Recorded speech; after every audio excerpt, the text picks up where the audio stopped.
इस वीडियो में हम पढ़ रहे हैं कक्षा 9 संस्कृत विनोदनी में द्वितीय पाठ प्रहेलिकः यानी पहेलियाँ। पहेलियाँ ज्ञानवर्धन के साथ साथ मनोरंजन का साधन भी होती हैं। इसमें जानबूझ करके ऐसे शब्द या फिर प्रश्न रखे जाते हैं जिससे सामने वाले की बुद्धि की परीक्षा हो सके। इसीलिए प्रहेलिका का अर्थ होता है कूट अर्थ या फिर गूढ़ अर्थ वाले प्रश्न। इसमें कहीं कहीं पर एक अक्षर को हटा करके और कहीं कहीं पर एक अक्षर को बढ़ा करके प्रश्न पूछे जाते हैं और साथ ही साथ कहीं पर अक्षर को बदल करके प्रश्न पूछे जाते हैं और कहीं पर श्लोक के अंदर ही इसका उत्तर दिया जाता है। अब हम प्रहेलिकाओं का अध्ययन करते हैं। इसमें पहली प्रहेलिका है अपदो दूरगामी च साक्षरो न च पंडितः अमोखः स्फुटवक्ता च यो जानाति सा पंडितः। अपदो ये बना है अपदहा से, आ मिस नहीं और पदा होता है कदम या फिर पैर, जिसके पैर नहीं हैं। दूरगामी दूर तक जाने वाला अर्थात जिसके पैर नहीं हैं फिर भी दूर तक जाता है। च मिस और साक्षरो ये बना है साक्षरा से, सा प्लस अक्षरा, सा होता है सहित अक्षरा वर्ण या फिर अक्षर अर्थात अक्षरों से युक्त। ना मिस नहीं, चा मिस और पंडितः यानी विद्वान मनुष्य अर्थात जिसके पैर नहीं हैं फिर भी दूर तक जाने वाला है, अक्षरों से युक्त है लेकिन पंडित या फिर विद्वान मनुष्य नहीं है।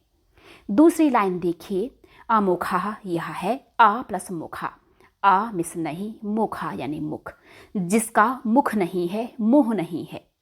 स्फुट वक्ता, स्फुट होता है साफ साफ क्लियर, वक्ता बोलने वाला अर्थात जिसका मुंह नहीं है मुख नहीं है फिर भी वह साफ साफ बोलने वाला है।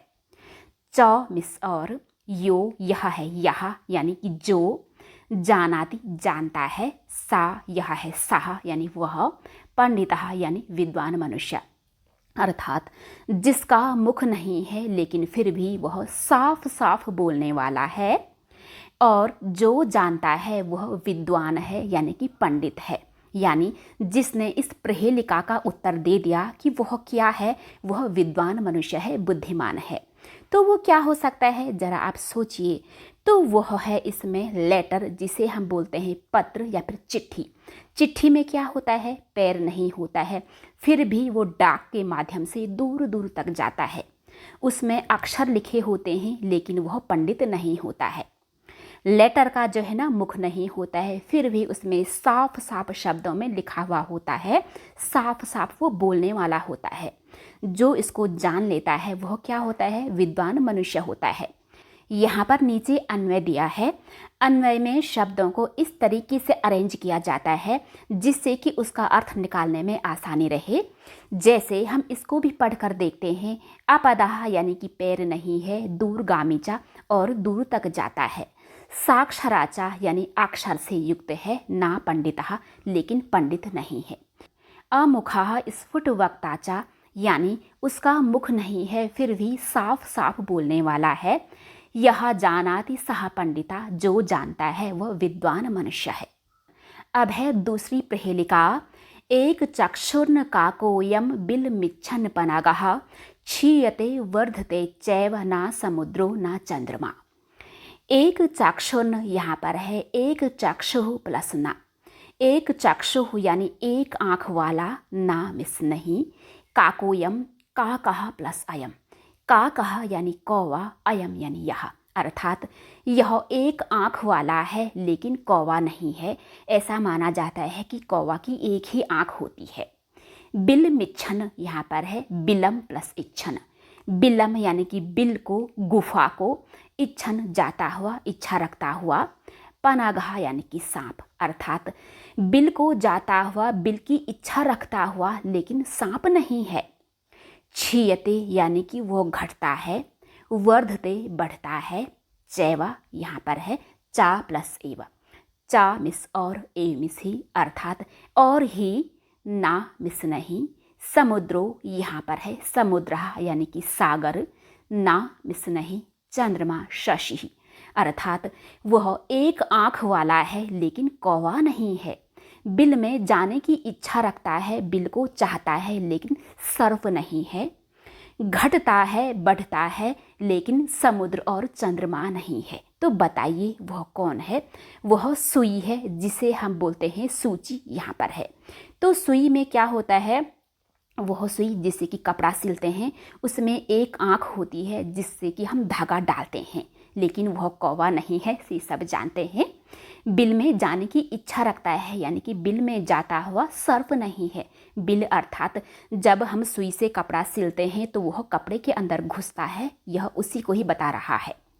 छियते, जब वह कपड़े में घुसता है सिलने के लिए तो वह जो है ना उसका आकार छोटा हो जाता है, और जब कपड़े से बाहर आता है तो उसका आकार बढ़ जाता है। इसलिए छियते वर्धते, यह उसी के लिए इंडिकेट कर रहा है। इसलिए वह जो है ना समुद्र नहीं है, चंद्रमा नहीं है। समुद्र और चंद्रमा को ही क्यों उससे कंपैरिजन किया गया है? क्योंकि समुद्र में ज्वार भाटा, जिसे हम हाई टाइड या फिर लो टाइड कहते हैं, वह आता है।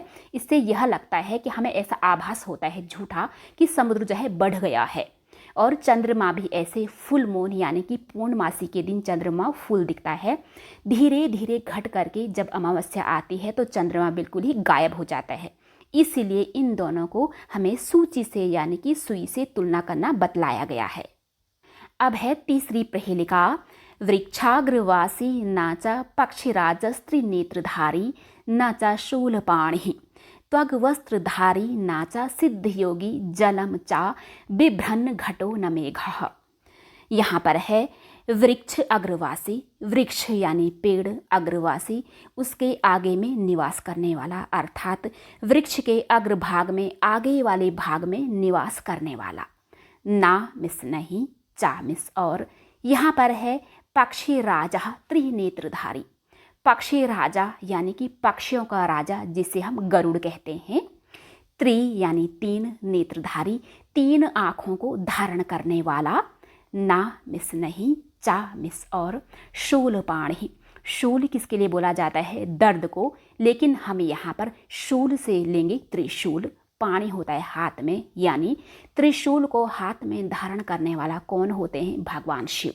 अर्थात यहाँ से फिर से देखिए, पेड़ के यानी कि वृक्ष के अगले वाले भाग में निवास करने वाला है, लेकिन पक्षीराज गरुड़ नहीं है, क्योंकि गरुड़ जो है ना एकदम पेड़ के ऊपर वाले टॉप में बैठा रहता है, लेकिन वह गरुड़ तो है ही नहीं। तीन आँखों को धारण करने वाला है, लेकिन भगवान शिव नहीं है। त्वग वस्त्रधारी, यहाँ पर है त्वग वस्त्रधारी। त्वग क्या होता है? यह है त्वच यानी कि त्वचा, जिसे हम छाल बोलते हैं। छाल के कपड़े को धारण करने वाला है। ना मिस नहीं, चा मिस और। सिद्ध योगी, जो सिद्ध योगी यानी कि संत महात्मा होते हैं ना, वो छाल या फिर बाघ मृग के त्वचा को धारण करने वाले होते हैं, लेकिन वह सिद्ध योगी नहीं है, भले ही उसने छाल के वस्त्रों को धारण किया है। जलम चा बिभ्रन्न, जलम यानी कि पानी को, च मिस और। विभ्रन, यहाँ पर है बिभ्रत प्लस ना। बिभ्रत होता है धारण करता हुआ या फिर धारण करता है। ना मिस नहीं। घटो, यह है घटा यानी कि जिसे हम घड़ा बोलते हैं। ना मिस नहीं, मेघा यानी कि बादल। अर्थात वह क्या है? छाल के वस्त्रों को धारण करने वाला है, लेकिन सिद्ध योगी या फिर संत महात्मा नहीं है। जल को धारण करने वाला है, लेकिन घड़ा नहीं है, बादल भी नहीं है। तो सोचिए वह क्या है? वह नारियल है। वह नारियल जिसके बाहर से रेसे होते हैं, जिसको हम फोड़ करके निकालते हैं। वो क्या होता है ना, नारियल का पेड़ आपने देखा होगा, एकदम टॉप पे नारियल लगे हुए होते हैं, इसलिए जो है वह पेड़ के अगले वाले भाग में निवास करता है, लेकिन वह पक्षीराज गरुड़ नहीं है। उसके क्या हैं? त्रिनेत्र होते हैं। जब हम नारियल के रेसे निकालते हैं ना बाहर से फोड़ फोड़ करके, तो हमें तीन आँखें जैसी आकार दिखाई देता है, जिससे कि हम नारियल का पानी निकालते हैं। ये वही कह रहे हैं, तीन आँखों को धारण करने वाला है। ऑब्वियस सी बात है कि वो भगवान शिव है ही नहीं। तो क्या है कि उसने छाल के कपड़ों को धारण कर रखा है। उसके बाहर से, छाल में क्या होते हैं? रेसे होते हैं, रोए होते हैं ना। तो नारियल के बाहर वाली त्वचा में भी वही बहुत सारे फाइबर्स होते हैं। ये वही बता रहे हैं। वो क्या है ना कि छाल के वस्त्र को धारण करने वाला है, लेकिन सिद्ध योगी संत महात्मा नहीं है। उसके अंदर पानी होता है, जल को धारण करने वाला होता है। पानी होता है ना उसके अंदर, नारियल के अंदर, लेकिन वो क्या है, घड़ा भी नहीं है, बादल भी नहीं है। तो यह है हमारा नारियल यानी नारिकेल फलम। यहाँ पर इसका अन्वय है, इसको भी देख लीजिए। वृक्षाग्रवासी यानी पेड़ के अगले भाग में निवास करने वाला है, नाचा पक्षीराजा, और पक्षीराज यानी कि गरुड़ नहीं है। त्रिनेत्रधारी नाचा शूलपाणी यानी 3 आँखों को धारण करने वाला है, लेकिन भगवान शिव नहीं है। त्वग वस्त्रधारी नाचा सिद्ध योगी यानी छाल के वस्त्रों को धारण करने वाला है, लेकिन सिद्ध योगी यानी कि संत महात्मा नहीं है। जलम च विभ्रत नाचा घटा ना मेघा यानी जल को धारण करता हुआ घड़ा नहीं है और नहीं बादल है। अब है चौथी प्रहेलिका। कम संजघान कृष्ण का शीतल वाहिनी गंगा के दार पोषण रतः कम बलवंतम ना बाधते शीतम। कम यानी किसको, संजघान मारा, कृष्णा भगवान श्री कृष्ण ने, यानी भगवान श्री कृष्ण ने किसको मारा। का मिस कौन, शीतल वाहिनी यानी ठंडे पानी को वहन करने वाली, धारण करने वाली, बहाने वाली। गंगा यानी कि गंगा माँ, अर्थात कौन शीतल वाहिनी गंगा वाली है, यानी कौन ऐसी जगह है जो शीतल गंगा माँ को वहन करने वाली है, धारण करने वाली है। के दार पोषण रतः, के मिस कौन, यह कह के बहुवचन है। दार होता है पत्नी, पोषण भरण पोषण, रतः यानी संलग्न, उसमें लगे हुए, अर्थात कौन पत्नी के भरण पोषण में लगे हुए हैं, बिजी हैं। काम मिस किसको, बलवंतम बलवान को, अर्थात किस बलवान को, किस बलवान मनुष्य को, ना मिस नहीं, बाधते पीड़ा पहुंचाती है, शीतम यानी कि ठंडी, अर्थात ठंडी की ऋतु, अर्थात ठंडी जो है किस बलवान को, ठंड किस बलवान मनुष्य को पीड़ा नहीं पहुंचाती है। अब इसका अन्वय देखते हैं। कृष्णा कम संजघान यानी भगवान श्री कृष्ण ने किसको मारा। का शीतल वाहिनी गंगा यानी कौन शीतल वाहिनी गंगा वाली है। के दार पोषण रतः यानी कौन पत्नी के भरण पोषण में लगे हुए हैं। कम बलवंतम ना बाधते शीतम यानी किस बलवान को ठंड पीड़ा नहीं पहुंचाती है। अब इसका भावार्थ देखिए, क्योंकि इसी में ही इस प्रहेलिका का उत्तर छुपा हुआ है। अस्याः प्रहेलिकायाः उत्तराणि पृथक पदानि संयुज्य संयुक्त पदानि च विभज्य प्राप्तुं शक्यन्ते। अस्याः प्रहेलिकायाः यानी इस प्रहेलिका का उत्तराणि, उत्तर यह बहुवचन में है क्योंकि यहाँ पर अनेकों उत्तर हैं। पृथक पदानि संयुज्य यानी अलग अलग शब्दों को मिला करके, संयुक्त पदानि च विभज्य और संयुक्त पदों को अलग करके, प्राप्तुम प्राप्त करने को या फिर प्राप्त करने के लिए, शक्यन्ते किया जा सकता है, सक्षम हो सकता है। अर्थात इस प्रहेलिका का उत्तर जो है अलग अलग शब्दों को मिला करके, और जब जो है वे एक शब्द बन जाते हैं, उन शब्दों को हमें अलग अलग करना है, विभाजित करना है, तब जो है हमें उसका उत्तर मिलेगा। वह कैसे, इसको ध्यान से देखिए। कंसम जघान कृष्ण यानी भगवान श्री कृष्ण ने किसको मारा। यहाँ पर हम क्या करते हैं, पहले इन दोनों को मिलाते हैं, फिर हम इन्हें अलग अलग करेंगे। कंसम जघान, अब इन्हें हम अलग करते हैं। कंसम जघान यानी कंस को मारा। दूसरा है का शीतल वाहिनी गंगा यानी कौन शीतल वाहिनी गंगा वाली है। अब हम क्या करते हैं, इन दोनों को मिलाते हैं। काशी तल वाहिनी यानी काशी वाराणसी के तल में वहन करने वाली। वाराणसी वह जगह है जिसमें शीतल वाहिनी गंगा वाली गंगा नदी बहती है। अब ये वाला है केदार पोषण रतः यानी कौन पत्नी के भरण पोषण में लगे हुए हैं। पहले हम इन दोनों को मिलाते हैं तो ये बनता है केदार पोषण रतः। अब इन्हें हम अलग करते हैं तो ये बनता है केदार पोषण रतः। केदार बोला जाता है खेत को, खेत जो है पोषण में लगे हुए हैं, यानी कि खेत से ही हमें सब कुछ भरण पोषण मिलता है। अब जो है ये लास्ट वाला बचता है कि कम बलवंतम ना बाधते शीतम यानी किस बलवान को ठंड पीड़ा नहीं पहुंचाती है। पहले हम क्या करते हैं, इन दोनों को मिलाते हैं तो ये बनता है कम बलवंतम। अब इन्हें हम अलग अलग करते हैं तो ये बनता है कम बलवंतम यानी कि कम बल वाले को ठंडी यानी कि ठंड पीड़ा नहीं पहुंचाती है।